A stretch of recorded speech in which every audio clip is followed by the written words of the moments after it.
Many people ask for the replacement charger for the Bosch Athlet 18 volt. We have got one here, and the model number is BCH6RE8KGB.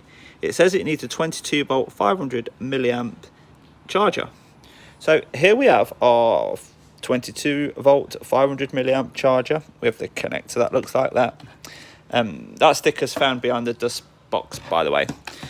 Now, once we plug our charger in and we plug the charger into the correct hole, which is located just beneath the handle joint, we push it in as so, and this light illuminates to show you that it's charging.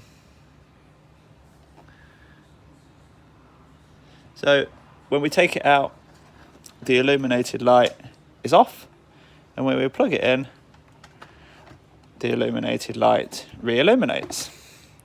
So that's a quick video to show you that our replacement charger is perfect for the Bosch Athlet 18 volt lithium power cordless vacuum cleaner. Thank you for watching. If you do need one, get in touch. The link will be in the description. Thank you.